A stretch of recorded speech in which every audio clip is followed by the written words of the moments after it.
Summer வந்தாச்சு. What's your plan for this holiday? எங்க கிட்ட விட்டுருங்க, நாங்க பாத்துக்கிறோம். VGT Holidays. GT Holidays, South India's #1 travel brand. Delivering smiles all around the professional careers. Reach us to reach them. Rubilux Paints, best quality, best value for money. உங்கள் பேர் சொல்லும் paint Rubilux Paints. ஆனால் ரொம்ப சீரியஸாக இருக்காங்கல்ல, பெரிய கட்சிகளாமே மிகப்பெரிய அளவுக்கான கூட்டணி அமைச்சிருக்காங்க.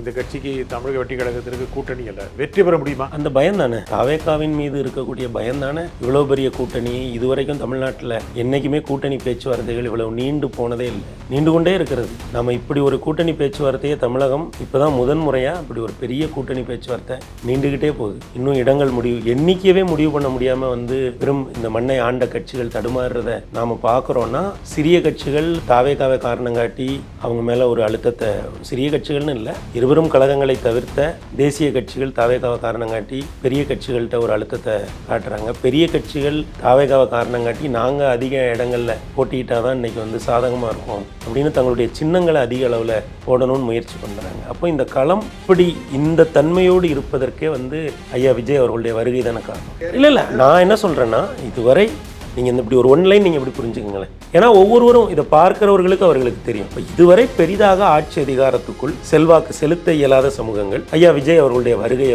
ஒரு புதிய வாய்ப்பாக பார்க்குறாங்க. சார், அவருக்கு எல்லா தரப்புலையும் செல்வாக்கு இருக்குது சார். ஆனால் ஒரு சில இடங்களில் அவருக்கு அதீத செல்வாக்கு ஏன் இருக்குன்னு நம்ம ஸ்டடி பண்ணுறோம். அவருடைய ஏன்னா ஒரு அரசியல் ஆய்வாளராக நம்ம ஒரு புது சக்தி எந்திரிச்சு வரும்போது நம்ம ரொம்ப அணுகி பார்க்க வேண்டியது. அவருக்கு பல தரப்புலையும் செல்வாக்கு இருக்குது. குறிப்பாக குழந்தைகள் இன்னைக்கு இதுவரை எந்த வகையிலும் இல்லாத வகையில் குழந்தைகள் வீட்டில் பெற்றோர்களை கன்வின்ஸ் பண்ணுறாங்க. இவ்வளவு தூரம் நான் ஒரு 10 ஆண்டு காலமாக மீடியாவில் இருக்கேன், ஊடகத்தில் இருக்கேன், வெவ்வேறு இடங்களில் ஆட்கள் கண்டுகொண்டு பேசுவதை பார்த்துருக்கேன். ஆனால் பெண்களும் குழந்தைகளும் நம்மக்கிட்ட அரசியல் பேசுகிறத இந்த தாவேகாவுடைய வருகைக்கு பிறகுதான் நான் உணர்கிறேன். வணக்கம் ஆகாயம் நண்பர்களே. விஜய்க்கு வெற்றி வாய்ப்பு உண்டா? பெரிய கட்சிகளோடு மோத முடியுமா? இதை பற்றி பேசுவதற்காக அரசியல் விமர்சகர் திரு பெருமாள் மணி இங்கே வந்திருக்கிறார். வணக்கம் திரு பெருமாள் மணி. இது தேர்தலுடைய களம் மிக அதிக அளவுக்கான உஷ்ணத்தில் இருக்கிறது, வெப்பம் அடைந்து கொடுக்கிறது. எல்லா கட்சியிலும் கூட்டணி பிரச்சனை இருக்கிறது, எத்தனை தொகுதி ஒதுக்கீடுங்க எல்லாமே இருக்குது. ஆனால் எதுவுமே இல்லாமல் அமைதியாக ஒரு கட்சி இருக்குன்னா அது தமிழக வெற்றி கழகம்.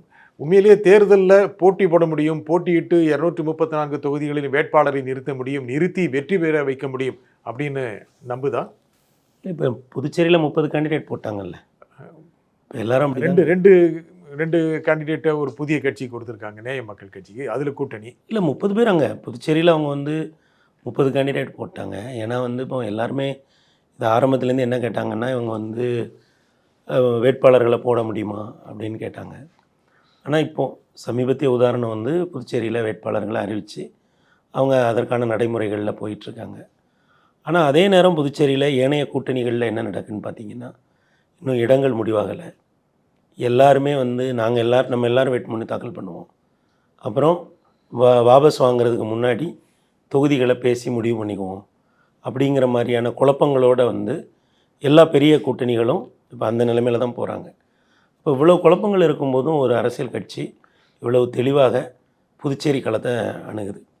அதே தன்மையோடு தான் இன்றைக்கு ஐயா விஜய் அவர்கள் தமிழக அரசியல் களத்தையும் அணுகிறார்னு நான் நினைக்கிறேன். ஆனால் ரொம்ப சீரியஸாக இருக்காங்கல்ல, பெரிய கட்சிகளாமே மிகப்பெரிய அளவுக்கான கூட்டணி அமைச்சிருக்காங்க. இந்த கட்சிக்கு தமிழக வெற்றி கழகத்திற்கு கூட்டணி அல்ல, வெற்றி பெற முடியுமா? அந்த பயம் தானே, தாவேகாவின் மீது இருக்கக்கூடிய பயம் தானே. இவ்வளோ பெரிய கூட்டணி இதுவரைக்கும் தமிழ்நாட்டில் என்றைக்குமே கூட்டணி பேச்சுவார்த்தைகள் இவ்வளவு நீண்டு போனதே இல்லை, நீண்டு கொண்டே இருக்கிறது.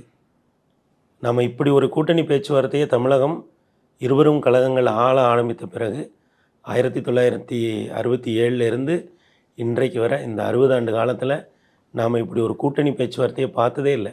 இப்போ தான் முதன்முறையாக இப்படி ஒரு பெரிய கூட்டணி பேச்சுவார்த்தை நீண்டுக்கிட்டே போகுது.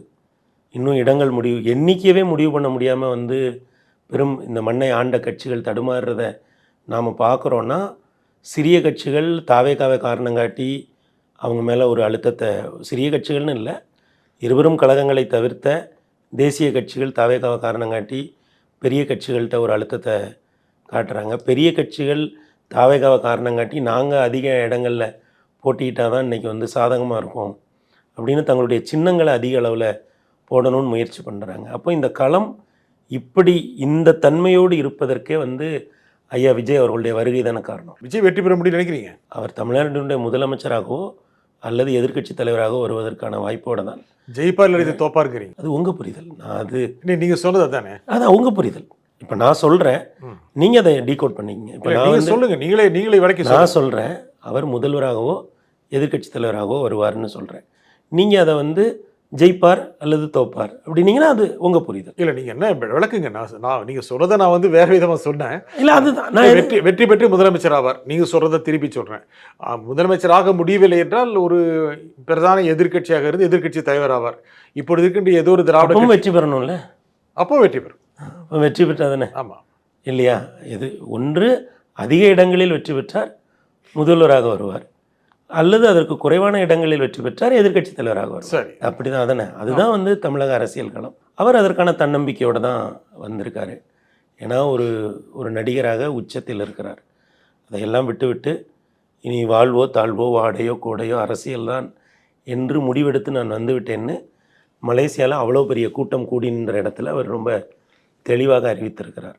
அதனால் இந்த களத்தை அவர் ரொம்ப சீரியஸாக அணுகுகிறார். கூட்டணி கட்சிகள் வந்தாலும் சரி வரலனாலும் சரி நம்ம தனியாக போகிறோம் அப்படிங்கிற அளவில் அந்த கட்சி அரசியலுக்கு வந்தது முதல் பல்வேறு அவதூறுகளை, ஒரு சொல்லனாத வந்து தவறான தகவல்களை எல்லாமே அவர்கள் மீது பரப்பப்பட்டது. ஆனால் அது எல்லாவற்றையும் கடந்து இன்றைக்கு களத்துக்குள்ளே அவங்க வலிமையோடு போகிறாங்கன்னு தான் நான் நினைக்கிறேன். நீங்கள் ரெண்டு சொல்கிறீங்க, ஒன்று முதலமைச்சர் ஆவார், இல்லாவிட்டால் எதிர்க்கட்சி தலைவர் ஆவார்னு. ஆட்சியில் அதிக அளவுக்கு இடங்களை பெற்று ஆட்சி அதிகாரம் பெறுகின்ற அளவுக்கு அந்த கட்சி வெற்றி பெறுமா? விஜய் முதலமைச்சராக வாய்ப்பு இருக்கா? நான் தான் சொன்னேன்ல, ரெண்டில் ஏதோ ஒரு வாய்ப்பு இருக்குது. ஏன்னா அவருக்கு போல் பொசிஷன் இருக்குது. இந்த தேர்தலை பொறுத்தளவில் அவருக்கு போல் பொசிஷன் இருக்குது. குறிப்பாக பெண்கள் மத்தியில் இருக்கக்கூடிய வாக்குகள் மிக முக்கியமான வாக்குகளாக நான் பார்க்குறேன். அவர்களுக்கு பெண்கள் மத்தியில் இருக்கக்கூடிய செல்வாக்கை வந்து உண்மையிலே கணிக்கவே முடியல, அந்த அளவுக்கு வந்து இருக்குது. அப்புறம் இதுவரை அதிகாரத்துக்குள் வராத சமூகங்கள், இப்போ வந்து நம்ம அதை வந்து ஒரு கருத்தியல் ரீதியாக நம்ம புரிஞ்சுக்கிட்டோம். இது சமூக நீதி மண் அப்படிங்கிறதுனால நம்ம அதை கருத்தியல் ரீதியாகவும் ரொம்ப எளிதாக புரிந்து கொள்ள முடியும். இப்போது ஆங்கிலேயர்கள் காலத்தில் ஒரு குறிப்பிட்ட சமூகங்கள் அதிகாரத்திற்குள் இருந்தார்கள். பிறகு பெருந்தகை காங்கிரஸ் காலத்தில் ஒரு சில சமூகங்கள் அந்த அதிகாரத்துக்குள்ளே இருந்தாங்க. சமூகம் பேர் சொல்ல முடிஞ்சா சொல்லலாம் நீங்கள்? இல்லை அது தேவையில்லை, ஆடியன்ஸ்க்கு அது கண்டிப்பாக புரியும். பிறகு பெருந்தகை அண்ணா திராவிட முன்னேற்ற கழகத்தை ஆரம்பித்து ஆட்சி அதிகாரத்துக்கு வந்த பொழுது ஒரு சில சமூகங்கள் ஆட்சி அதிகாரத்துக்குள் செல்வாக்கு செலுத்தினார்கள். பிறகு எம்ஜிஆர் ஐயா அவர்களும் ஜெயலலிதா அம்மா அவர்களுடைய காலத்திலும் ஒரு சில சமூகங்கள் ஆட்சி அதிகாரத்துக்குள் வந்தன. இப்படி இந்த 75 ஆண்டு கால நீண்ட இந்திய தமிழக ஜனநாயக மரபில் ஆட்சி அதிகாரத்துக்குள் வர இயலாத சமூகங்கள், ஆட்சி அதிகாரத்துக்குள் வருவது அப்படிங்கிறது வெறும் எம்எல்ஏ ஆகிறதோ, எம்பி ஆகிறதோ, மினிஸ்டர் ஆகிறதோ, ஒரு ஐஏஎஸ் அதிகாரி ஆகிறதோ, ஒரு குரூப் 1 தேர்வில் வெற்றி பெறுவதோ மட்டுமில்லை, அந்த அரசாங்கம் நம்முடைய அரசாங்கம் அப்படிங்கிற எண்ணம் வந்து ஒருவருக்கு இருக்கணும். ஒரு சமூகமாக இது நம்ம அரசாங்கம் அப்படின்னா என்னென்னா, அவங்களால ஒரு கான்ட்ராக்ட் எடுக்க முடியணும், ஒரு ஃபைலை மூவ் பண்ண முடியணும். அந்த மாதிரியான விஷயங்களை நகர்த்துவது தான் அந்த அரசாங்கத்தில் ஒரு செல்வாக்கு இருப்பதற்கான அறிகுறி. அப்படி இந்த 75 ஆண்டு காலத்தில் அதிகாரத்திலிருந்து விடுபட்ட சமூகங்கள் ஐயா விஜய் பின்னால் பெரிய அளவில் திரண்டு நிற்கிறார். யாரை சொல்கிறீங்க? அதான் நீங்கள் இது வந்து ஒரு கருத்தியல் ரீதியாக ரொம்ப நுட்பமாக நீங்கள் சொல்றதுனால எந்த சமூகம் அதிகாரம் பெறவில்லை, எந்த சமூகம் அதிகாரம் பெற வாய்ப்பு இருக்கிறது? இல்லை அதுதான் நான் சொல்கிறேன். ஏன்னா அந்த இடத்த நான் வந்து ரொம்ப ஓப்பனாக உடைச்சி பேச விரும்பலை. ஏன், என்ன காரணம்? இல்லை அது ஒரு இல்லை நான் அந்த என்னோட கருத்தியில் வந்து நான் இந்த இடத்துல நான் சொல்கிறேன் என்னென்னா, இது வந்து நான் வந்து வாசகர்களோட புரிதலுக்கே நான் விட்டுறேன். ஏன்னா மக்களுக்கு, சாதாரண மக்கள் எல்லாருக்கும் புரியணும். இல்லை நீங்கள் நேரடியாக பல அரசியல் விமர்சகர்கள் நேரடியாக சாதி பேரை நான் என்ன சொல்கிறேன்னா, இதுவரை நீங்கள் இப்படி ஒரு ஒன்லைன் நீங்கள் இப்படி புரிஞ்சுக்கங்களேன். ஏன்னா ஒவ்வொருவரும் இதை பார்க்கிறவர்களுக்கு அவர்களுக்கு தெரியும். அப்போ இதுவரை பெரிதாக ஆட்சி அதிகாரத்துக்குள் செல்வாக்கு செலுத்த இயலாத சமூகங்கள் ஐயா விஜய் அவர்களுடைய வருகையை வந்து ஒரு புதிய வாய்ப்பாக பார்க்குறாங்க. நேரடியாக கேட்குற பட்டியலின சமூக மக்களா? இல்லை நான் சொல்கிறேன்ல, அதில் வந்து வெவ்வேறு சமூகங்கள் அதில் இருக்குது. ஏனென்றால் இது வந்து ஒரு சமூகம் இந்த சமூகம் அப்படின்னு நம்ம வந்து அடைக்கிற முடியாது. இதுவரைக்கும் இப்போ பல சமூகங்கள் ஆட்சி அதிகாரத்துக்குள்ளே வர இயலவில்லை அப்படின்னு நினைக்கிறவங்க எல்லாருக்கும் தான் இந்த திராவிட கட்சி எல்லாரும் தானே கொடுத்துட்டு வந்திருக்காங்க. அது உங்கள் பார்வை, அதனால தான் நான் சொல்கிறேன். நீங்கள் இல்லைங்கிறீங்க? இல்லை அதாவதுங்க அது உங்களுடைய பார்வை. இல்லை நீங்கள் இல்லைங்கிறீங்களான்னு கேட்குறேன். இல்லை நான் என்ன பார்க்குறேன்னா, ஏன் இவருக்கு இப்படி ஒரு களத்தில் ஒரு செல்வாக்கு வருது? இல்லை நான் சொல்வது இல்லை, நீங்கள் மறுக்கலாம் அல்லவா? இல்லைங்கிறீங்க. அதாவதுங்க நான் அதை தான் உங்களுக்கு விளக்கி சொன்னேன். என்னென்னா, ஆட்சி அதிகாரத்தில் வருவது என்பது எம்எல்ஏ ஆவதோ மந்திரி ஆவதோ, அது சொல்லிட்டீங்க நீங்கள். நீங்கள் அதை ரெண்டையும் இணைச்சு பார்த்தீங்கன்னா உங்களுக்கு இந்த இடம் புரிஞ்சிடும். ஏன்னா இந்த அரசாங்கம் நம்ம அரசாங்கங்கிற ஒரு உணர்வு இருக்கணும், அதில் வந்து நம்மளால் பல காரியங்களை செய்ய முடியணும். அப்படிங்கும்போது இதுவரை ஆட்சி அதிகாரத்துக்குள் பெரிதாக இல்லாதவர்கள் இப்போ வந்து ஐயா விஜய் அவர்கள் பின்னால் நின்றால் தாங்கள் ஒரு ஆட்சி அதிகாரத்துக்கு போவதற்கான வாய்ப்பு இருக்குது. என்ன காரணம் அவர் பின்னால் நிற்கணும்? இல்லை, இன்றைக்கு அவர் ஒரு புதிய சக்தியாக வராரு. அவர் ஒரு திரை கவர்ச்சியிலேருந்து அவருக்கு ஒரு பெரிய திரையில் வந்து ஏறக்குறைய 30 ஆண்டுகளுக்கு மேலாக அவர் இருந்திருக்கிறார். அப்போது அவருக்கு இயல்பாகவே ஒரு செல்வாக்கு இருக்குது, ஒரு பரவலான அறிமுகம் இருக்குது. அப்போ ஒரு புதிய சக்தியாக வருகிறார். அதனால் அந்த சமூகங்கள் இது ஒரு நல் வாய்ப்பாக பார்த்து பல்வேறு இப்போ பெண்கள் ஏன் வந்து அவரை ஆதரிக்கிறாங்க? ஏன் ஆதரிக்கிறாங்க? நிச்சயமாக அதுதான் அந்த மாதிரி தான். ஏன் ஆதரிக்கிறாங்கன்னு கேட்குறேன் உங்கள்கிட்ட. அதாவது அவருக்கு இயல்பாகவே இருக்கக்கூடிய ஒரு சினிமாவிலிருந்து வருகிறவர் அப்படிங்கிற அளவில் இருக்கக்கூடிய ஒரு ஆதரவு பெரிய அளவில் வந்து அவருக்கு இருக்குது. ஆக அந்த அளவில் அவர் வெவ்வேறு தரப்பை வந்து அவர் இருக்கிறார். அதில் குறிப்பாக பெண்கள் தரப்பில் அவருக்கு வந்து பெரிய அளவில் ஒரு ஆதரவு. பெண்கள் தரப்பில் ஆதரவு இருக்கிறதுக்கான ஒரு பெரிய சினிமா பிம்பம் அப்படின்னு நீங்கள் சொல்கிறீங்க. அது ஒரு முக்கியமான அது ஒரு காரணம். மற்றவர்களுக்கும் அதுதானே? யாருக்கு? மற்ற சமூகத்தினர் மற்ற பிரிவினர் அவரை ஆதரிப்பதற்கும். நான் இவ்வளோ நேரம் உங்களுக்கு விளக்குனேனே. இல்லை, அதுதானா? அது இருக்க வாய்ப்பு இல்லையா? அதிகாரத்துக்குள்ளே வர இயலலை. ஏன்னா ஒரு சமூக நீதிமன் அப்போது நம்ம 75 ஆண்டுகள வரலாறை ஒரு கருத்தியல் ரீதியாக நாம் வந்து ஸ்டடி பண்ணி பார்க்கும்போது யார் யார் அவங்களுக்கு பின்னாடி நிற்கிறாங்க அப்படின்னு நம்ம பார்க்குறோம். அப்போ அப்படி பார்க்குற பொழுது திரைக்கவர்ச்சியையும் மீறி அதுக்குள்ளே ஒரு சோசியல் இன்ஜினியரிங் இருக்குது. அப்போ அதுதான் இப்படி ஒரு நகர்வு வந்து பெரிய அளவில் அவருக்கு பரவலான செல்வாக்கு கிடைப்பதற்கு ஒரு காரணமாக இருக்குது. இப்போ பெண்களுக்கும் அதே காரணங்கள் பொருந்தாதான்னு கேட்குறேன். அது இப்போ இதில் வந்துங்க ஒரு தலைவர் எழுந்து வரும் பொழுது வெவ்வேறு பிரிவுகள் வந்து வெவ்வேறு காரணங்களுக்காக வந்து ஆதரிப்பாங்க. இப்போ நான் வந்து பெண்கள் மத்தியில் இருக்கக்கூடிய ஆதரவுக்கு ஒரு காரணத்தை நான் உங்களுக்கு சொல்லிட்டேன். ஏன் அந்த ஒரு காரணத்தை மட்டும் சொல்கிறேன்? நீங்கள் சொல்கிறீங்க அது ஒரு காரணத்தை மட்டும் முக்கியமாக நீங்கள் ஏன் சொல்கிறீங்க? அதாங்க, இப்போ வந்து அவர் ஒரு திரை பின்புலத்திலேருந்து வராரு. அப்படி வருகிற பொழுது அந்த இயல்பாகவே அந்த ஒரு அறிமுகம் இருக்குது. பிறகு அவர் பேசுகிற உரைகள் எல்லாமே பலராலும் பார்க்கப்படுது. நம்ம ஊடகங்களில் பார்க்குறோம், சமூக வலைதளங்களில் பார்க்குறோம். இதில் எல்லாவற்றிலையுமே வந்து அவருக்கு ஒரு பெரிய ஒரு ரீச் இருக்கிறத நம்மளால் வந்து உணர முடியுது.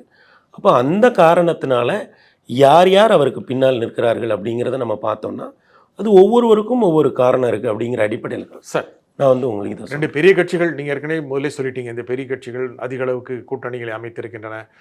இடம் பகிர்வு இன்னும் கூட தொடர்ந்து போய் கொண்டிருக்கிறது, இழுபறி இருக்கிறது, இதுவரை இது காண்டதில்லை அப்படின்னு.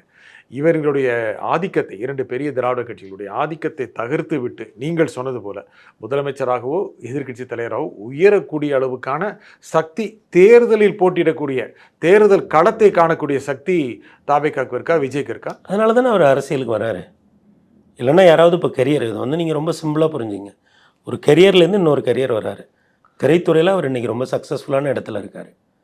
அப்போ சக்ஸஸ்ஃபுல்லான இடத்துல இருக்கும்போது அவர் அதை விட்டுட்டு இன்னொரு துறைக்குள்ளே வராரு, அரசியலுங்கிற துறைக்குள்ளே வராரு. அவருக்கு ஒரு லட்சியம் இருக்குது, நம்ம வந்து இந்த மக்களுக்காக உழைக்கணும் அப்படின்னு அவர் நினைக்கிறாரு. அப்போ அவர் 2யுமே ஸ்டடி பண்ணியிருப்பார்ல. இருவரும் திராவிட கழகங்கள் எவ்வளோ வலிமையானவை, 2 தேசிய கட்சிகளும் எவ்வளோ வலிமையானவை, களம் எவ்வளவு சவாலானது, இது எல்லாத்தையுமே அவர் ஸ்டடி பண்ணிட்டு தானே இந்த ரிஸ்க் அவர் எடுத்திருப்பார். அப்போ அந்த தேர்தல் அரசியல் என்பது சவால் நிறைந்தது. அதிலும் தமிழ்நாட்டில் இன்னமும் அதிகமாக சவால் நிறைந்தது. தேசிய கட்சிகளுக்கே இவ்வளவு சவாலாக இருக்கும் பொழுது நமக்கு இன்னும் அதிக சவால் இருக்கும் அப்படிங்கிறதெல்லாம் தெரிஞ்சு தானே அவர் வந்து உள்ளே வருவார். ஆட்சியில் பங்குன்னு சொன்னார். கடைசி வரைக்கும் கூட்டணியில் அமையலை. சில கட்சிகளை அவர் சேர்த்துக்கொள்ள விரும்பவில்லை. எனதான் வெளியே அவர்கள் கூட்டணிக்கான வாய்ப்பு இருப்பது என்பது போல கருத்துக்களை பரவிவிட்டாலும் நிறைய பேரை அவர் சேர்த்துக்கொள்ளவில்லை. காங்கிரஸ் எதிர்பார்த்தா இல்லை, தனியாக போகக்கூடிய சூழல் தான் தமிழகத்தில் இருக்கிறது. தமிழகத்தில் ஒரு புதிய கட்சி தனியாக நின்று நீங்கள் சொல்வது போல ஆட்சிக்கு வருவது அல்லது எதிர்கட்சியாவது எந்த அளவுக்கு சாத்தியம்? இல்லை, அவருக்கு அந்த நம்பிக்கை இருக்க போய் தானே அவர் தேர்தல். இல்லை, அவருக்கு நம்பிக்கை இருக்கட்டும், உங்கள்கிட்ட கேட்குறேன். அதாங்க, இப்போ இவ்வளவு சவால்களையும் அவர் ஸ்டடி பண்ணி எல்லாத்தையும் தெரிஞ்சு தான் இன்றைக்கி வந்து அவர் வந்திருப்பார். இப்போ அவர் கூட்டணி அவரே தெளிவுபடுத்திட்டார். அரசியல் நம்ம கூட்டணி இருந்தாலும் சரி இல்லைனாலும் சரி நாம் வந்து போகிறோம் அப்படிங்கிறத வந்து அவர் தெளிவுபடுத்தி தான் அந்த களத்துக்குள்ளே அவர் வர்றாரு. அது அப்படி பார்க்குற பொழுது அவருக்கு வந்து இந்த களத்து மேலே அவருக்கு ஒரு நம்பிக்கை இருக்குது. ஏன்னா அவர் இன்றைக்கி தயாராகலை. விஜய் மக்கள் இயக்கமாக இருந்த காலத்தில் இருந்தே அவர் வந்து அரசியலுக்கு தயாராகிட்டு தான் இருக்கார்.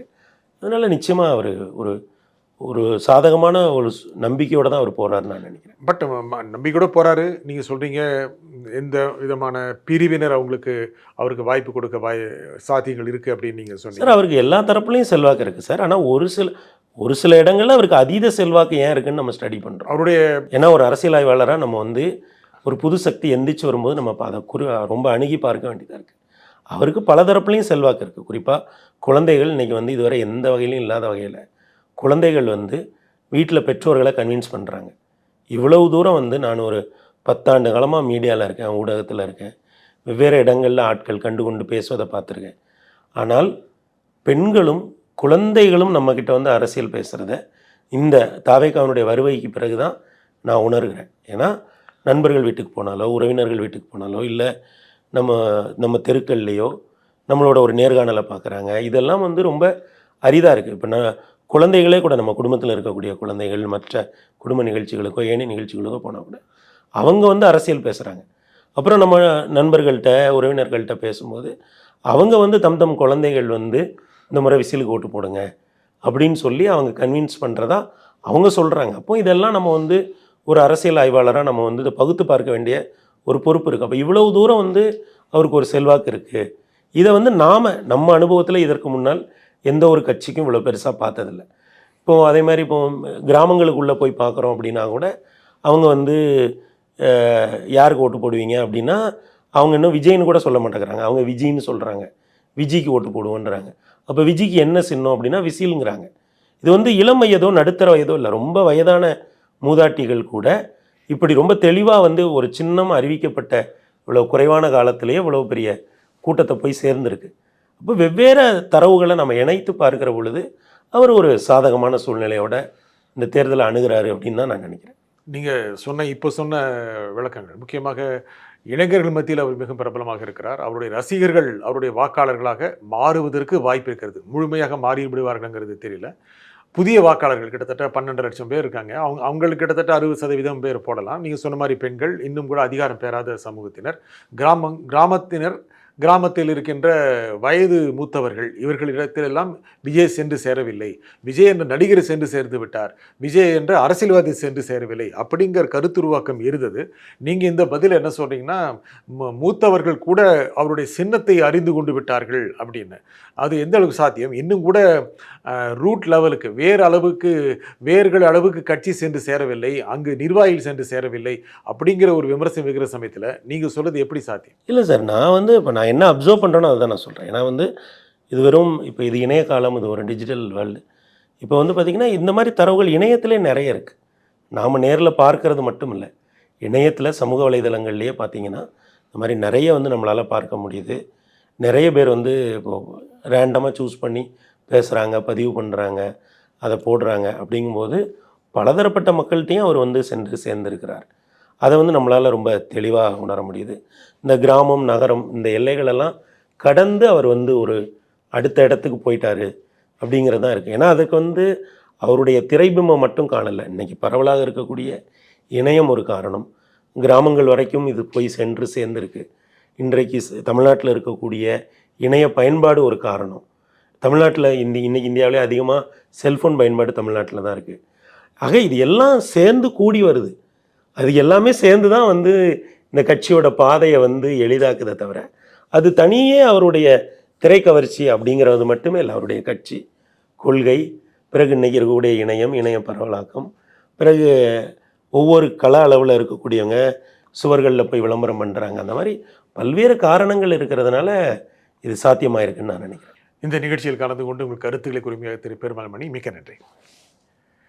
மீண்டும் ஒரு நிகழ்ச்சி சந்திப்போம். நன்றி, வணக்கம். சம்மர் வந்தாச்சு. What's your plan for this holiday? எங்க கிட்ட விட்டுருங்க, நாங்க பாத்துக்கிறோம். VGT Holidays. GT Holidays, South India's #1 travel brand. Delivering smiles all around the professional careers. Reach us to reach them. Rubilux Paints, best quality, best value for money. உங்கள் பேர் சொல்லும் paint Rubilux Paints.